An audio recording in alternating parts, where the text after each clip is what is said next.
Hi, thank you everyone for coming today. The purpose of this meeting is to discuss the social media impact on public relation practices, particularly on crisis management and reputation management. So I would like to use this space to share and create together some strategies for reputation management. And I would like you to feel free to share your ideas on the subject. Before we start, I would like to assure, has everybody received the agenda? Yes. Yes, we. Perfect, let's get started. Let's go to the point. First point of the agenda. Daniela, could you help me introducing the first issue? Sure, Petra, thank you so much. I think it's very important to discuss first the impact of the social media on public relations practice. Particularly, it is important for our organizations today to monitor content on social media sites, including hashtags and other signs of internal and external dialogue. So, yeah. What do you think? Perfect. Thank you very much, Daniela. Yeah, I believe we should use social media not only as an additional communication marketing channel, but also like a strategy to build and protect our reputation. What do you think, Luis? Yeah, I think that's correct. Now, more than ever, it is more important to pay attention to all social medias because, well, people tend to read people's feedback before to whether decide to use or not to use a product. And additionally, those who write down those feedbacks are usually the people who are unsatisfied, or even worse, they just want to damage the reputation of the company.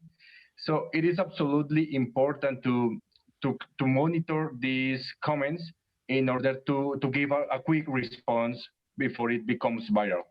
Okay, I'm absolutely agree. It's important to pay attention to social media because having a significant advance in them and the social media in relation with product communication processes is very important and more when it's involved particular crisis communications and reputation management. The importance of social media and public relation practice are nowadays a very high standard and constant advance. So it's significant for organizations to have a correct and a proper way of using the social media.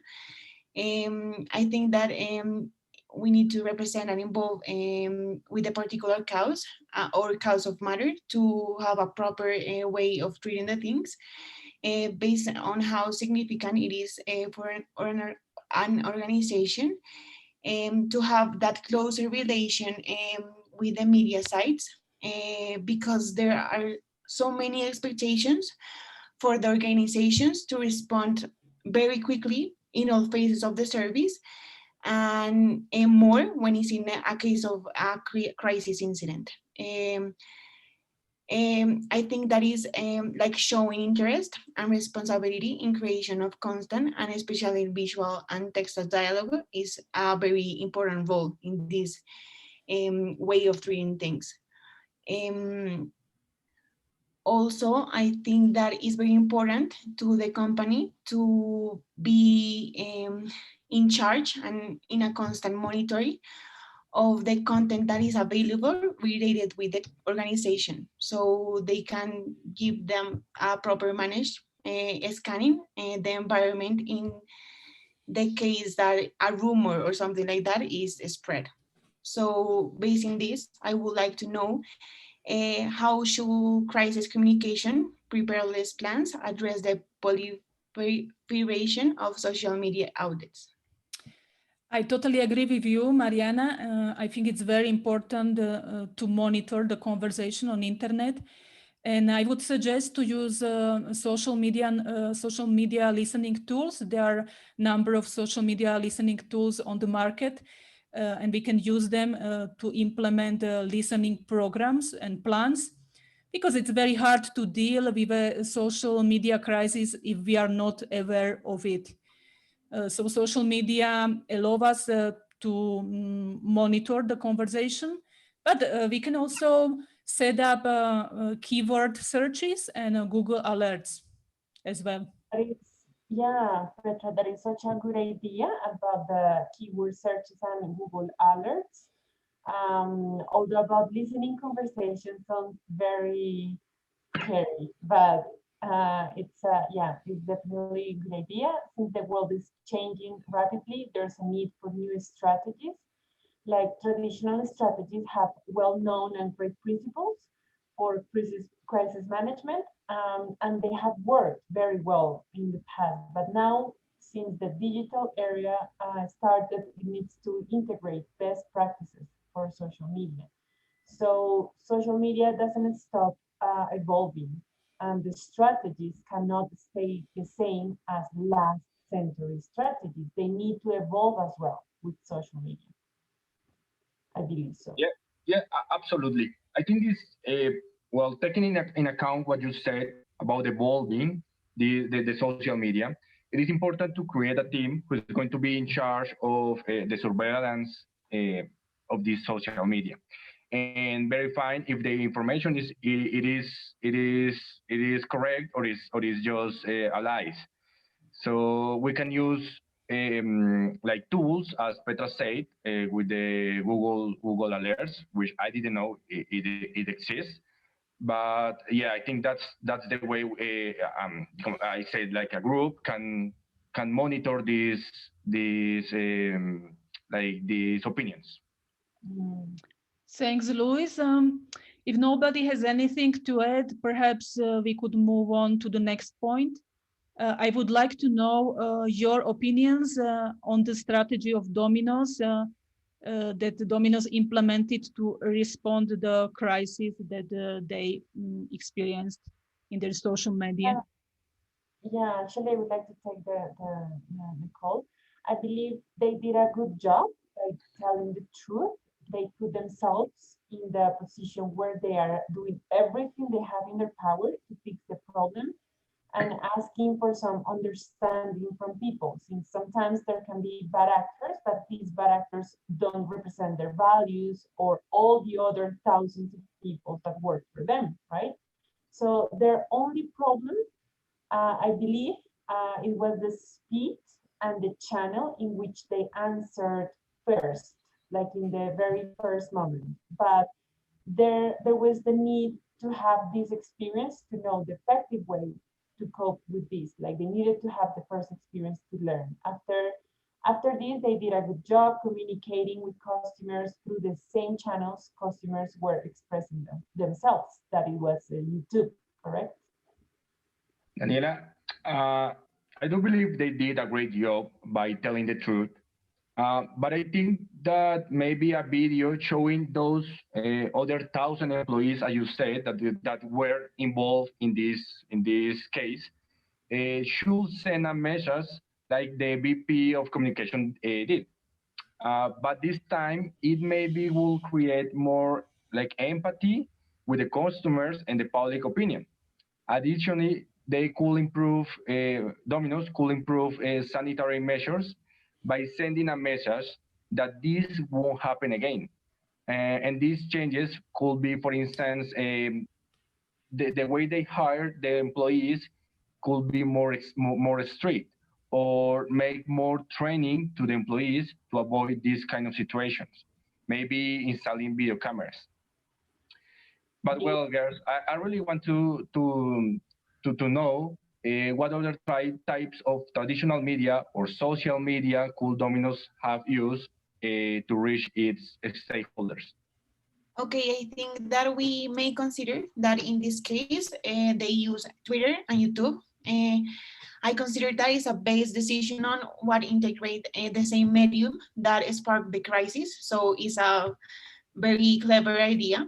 This helped the situation because they understand the dynamic and go through that as the brand was offering the acting. So I think that they just do it fine, but I think that in base of the question to consider other types, in which we could spread the intention. I think that the video will also could be uploaded in Facebook as a platform that have a lot of people opening communication and maybe reaching for more people, as you said.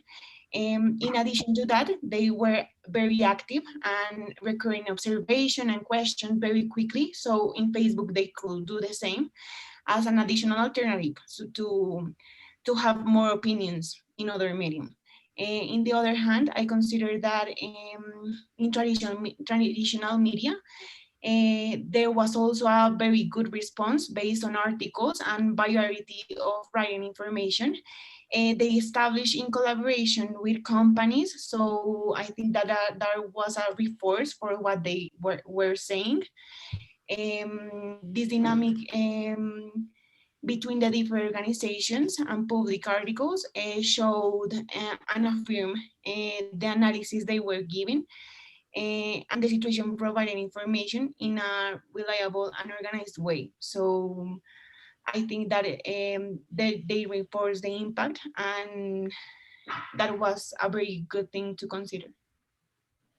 Yeah, I totally agree with you, Maria. And as you said, traditional media such as TV, advertisement, or giving an interview in maybe in the number one channel of the country. But as you say, once again, the social media has shown that to be more effective to spread this message, and maybe Facebook. I think that's the best complement to what they did, because it could reach more people and more views than the conventional media. So yeah, that's the solution, I guess. What other challenges do you think that corporate communication could have by telling the truth in this digital age?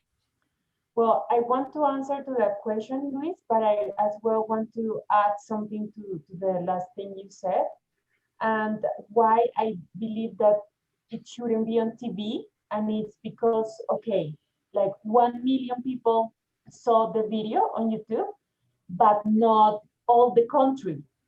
If you show that on TV, then all the country will know about the incident, like from my point of view. So it's very important.